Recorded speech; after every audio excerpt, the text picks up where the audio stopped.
Hello. Everybody's having a great Friday. We're on a little bit later than normal, and each day we got a little bit later every day, but I got here again a little bit late today. We had some stuff. Yeah, it was my fault. Then we had some stuff that we had to take care of before we got on here. Had some calls, different things I had to make. So anyhow, here we are. We are live. Yes. And hang on just a sec. Yep, he claims good for Sunday. All right. We're going to be at the end of chapter 21 of the Gospel of John, starting at verse 15. Jesus appeared to them, fed them fish after they had been fishing and all that. Right. So this was the third time Jesus appeared to the disciples and he had been raised from the dead. After breakfast, Jesus asked Simon Peter, "Simon, son of John, do you love me more than these?" "Yes, Lord," Peter replied. "You know I love you."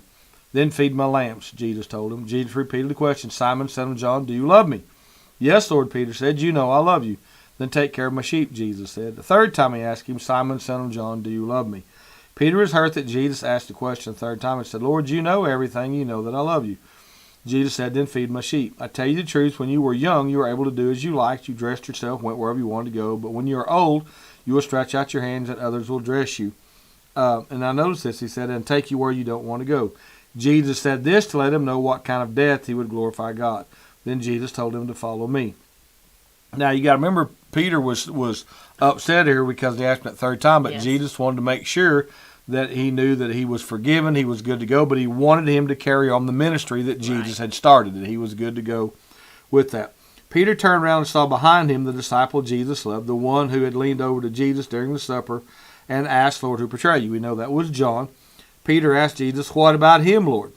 Jesus replied, because he told him this is kind of death, you're going to glorify God. "If I want him to remain alive until I return, what is that to you? As for you, follow me." So the rumor, here we go. Rumors, we're going to talk about that here in just a minute in depth. So the rumor spread among the community of believers that this disciple wouldn't die.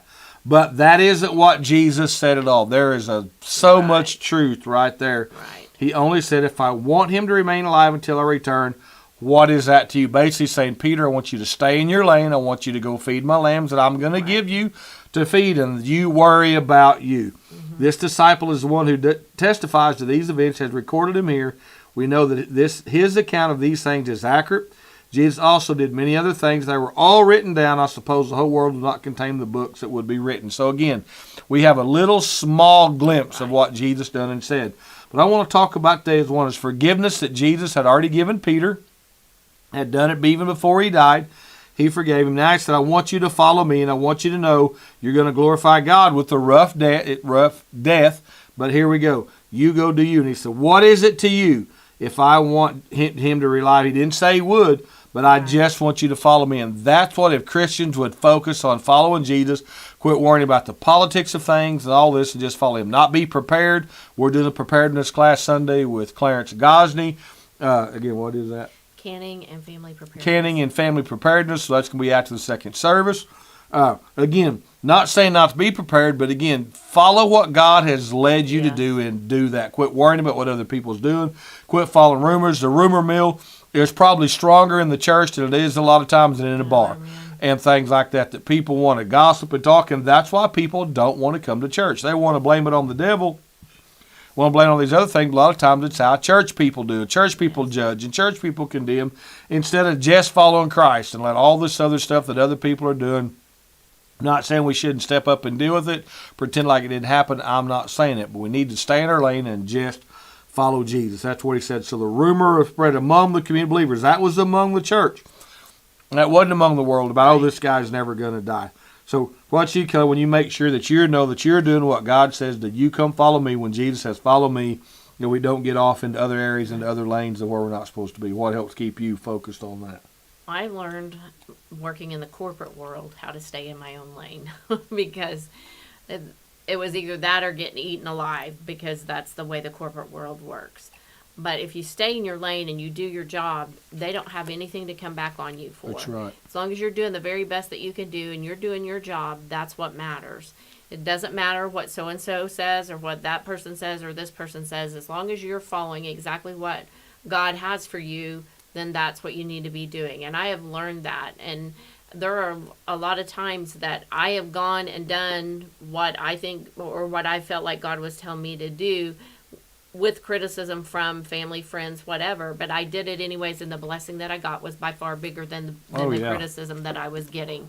But I just learned that, and we've talked about that several times in our women's Bible study.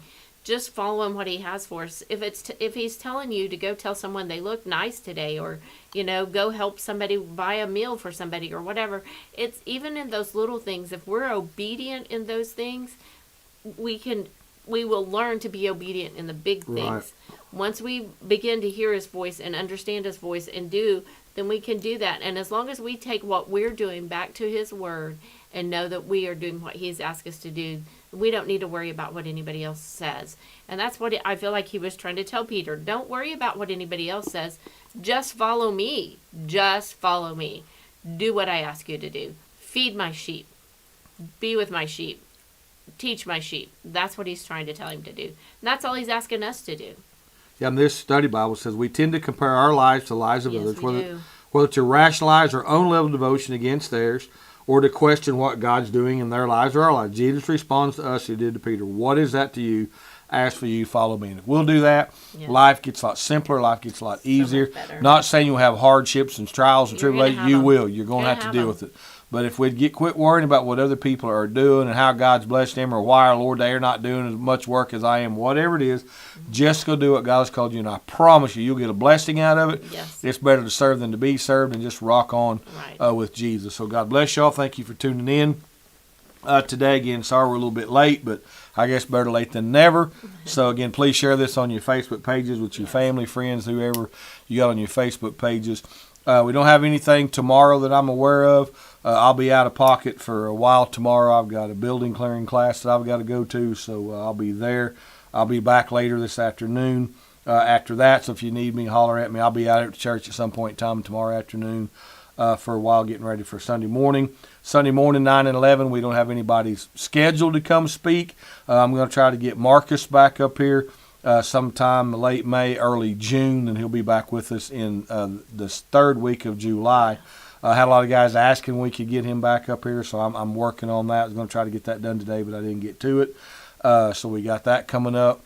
So church Sunday, Clarence's prep class, that's canning and family preparedness. And we That'll are be not going to after. eat after that. We're just going to Yeah. go straight into Yeah, the we'll class go into because the class it's getting and to get be that too knocked out. long. Yeah, it's So stretching out. we're just going to go straight into the class. There will be no food after that. So we'll do the So, class and get that knocked yes. out and go from there. Then the following Sunday will be our safety team training. Yes. We will eat on that Yes. Sunday because then we'll be here. Then a lot of those safety team guys are deacons and Yeah, we'll be as here. well, and they'll roll right in. So they won't have a chance to go eat after that. So we got that going on the 23rd. And then the 30th, don't forget that Sunday night of April at 6 o'clock, Brother Ben Scruggs, Freedom Church. I run into Ben yesterday when Jeff and I was going to class there at Happy Corner and say we still up, we're fired up, excited. So they will be with us. Excuse me, their praise team will be doing the music. Then Brother Ben will be sharing a message. Then we'll go over and have a meal. So we'll need some food brought in on that Sunday night, April 30th. So we got that going on. Then, so thank you to our social media sponsors, Donna Sheila Ferris, Howard and Janice Clark, Leonard and Debbie Spencer, Gordon and Dee Kennard, Genesis Home Health, Turnbow Trailers, Parco Taxing Services, My Travel Misha, Stacy Reese, Watkins Family, Travis Holloway, and Ted and Alicia Crocker. And we do have other sponsors that just didn't want their names mentioned. So thank you to all those folks that we mentioned and that we did Yes, not thank you mention. so very much. God bless you. Be in prayer for our services. Hope everything, again, that's going well with you. If you need us, holler at us. My number's 405-570-7616. Nobody be manning the church phone this weekend till Sunday, till we get here.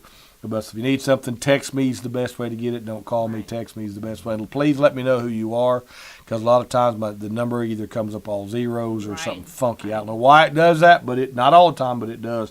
Even if I have your name and number in my phone, it'll still do that. So God bless y'all. Hope you have a great Friday night and a great Saturday. Looking forward to seeing y'all Sunday. Looking forward to a great service.